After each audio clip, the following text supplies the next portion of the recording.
एक दिन राय स्टार और उसकी गर्लफ्रेंड बाइक से कहीं जा रहे होते हैं। दोनों एक दूसरे से प्यार भी करने लगे थे, लेकिन हर लव स्टोरी में एक विलन जरूर होता है और राय स्टार की लव स्टोरी में विलन था व्हाइट 444, जो उस पायल को बहुत पसंद करता था। एक दिन व्हाइट 444 ने पायल को अकेले जाते हुए देखा। उसने सोचा यही सही वक्त है अपने दिल की बात कहने का। वो अपनी कार लेकर उसके पास गया और बोला, हेलो, मुझे तुमसे कुछ जरूरी बात करनी है। पायल बोली, हाँ बोलो, क्या कहना है? मैं तुमसे दिल से प्यार करता हूँ, क्या तुम मुझसे शादी करोगी? ये सुनकर पायल थोड़ी शॉक्ड हो गई, लेकिन प्यार से बोली, मुझे माफ करो, मैं किसी और से प्यार करती हूँ। ये सुनकर व्हाइट 444 का दिल टूट गया। तभी वहाँ राय स्टार आता है और कहता है, क्या कर रही हो यहाँ? जल्दी चलो, हमें ज्ञान भाई की शादी में जाना है। भूल गई क्या?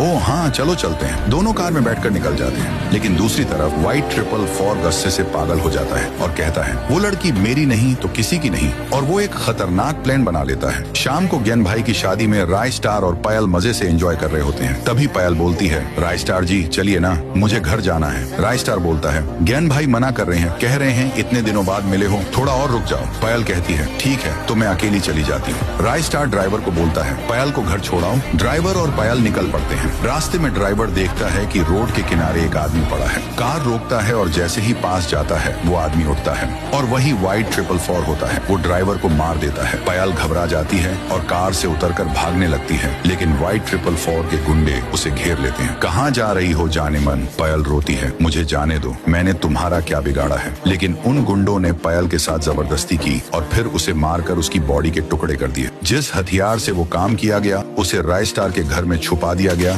ताकि सारा इल्जाम उस पर आए। तभी एक आदमी वहाँ से गुजरता है और देखता है कि एक लड़की की लाश सड़क के किनारे पड़ी है। वो तुरंत एसीपी सर को कॉल करता है, एसीपी सर, यहाँ एक लड़की की लाश मिली है। सीआईडी वहाँ पहुँचती है, सबसे पूछताछ शुरू होती है। तभी वहाँ व्हाइट 444 भी आता है और बोलता है, मैंने उसे आखिरी बार राय स्टार के साथ देखा था। एसीपी सर राय स्टार को बुलवाते हैं। जैसे ही राय स्टार लाश देखता है वो टूट जाता है। किसने मारा मेरी पायल को? एसीपी सर कहते हैं, तुम पर शक इसलिए जा रहा है क्योंकि पायल तुम्हारे साथ आखिरी बार देखी गई थी। राय स्टार सब कुछ बताता है। सीआईडी उसके घर जाती है, तलाशी लेती है और हथियार मिल जाता है। एसीपी सर तुरंत राय स्टार को अरेस्ट कर लेते हैं। तभी व्हाइट 444 बाहर खड़ा होता है और अपने आदमी से कहता है, मेरा प्लान सफल हुआ, पायल को हमने मारा और सारा इल्जाम राय स्टार पर चला गया। वही बात ज्ञान भाई सुन लेते हैं और सब रिकॉर्ड कर लेते हैं। वो तुरंत एसीपी सर को सारे एविडेंस के साथ मिलते हैं। एसीपी राय स्टार को जेल से छोड़ देते हैं और कहते हैं, जाओ और ले लो अपना बदला। राय स्टार एक फाइटर जेट में बैठता है और निकल पड़ता है व्हाइट 444 के इलाके की तरफ। आखिर में सिर्फ राय स्टार और व्हाइट 444 बचते हैं। उन दोनों के बीच भयंकर जंग होती है। आखिरी में राय स्टार व्हाइट 444 के टुकड़े कर देता है और उसका सिर अपने हाथ में उठा लेता है।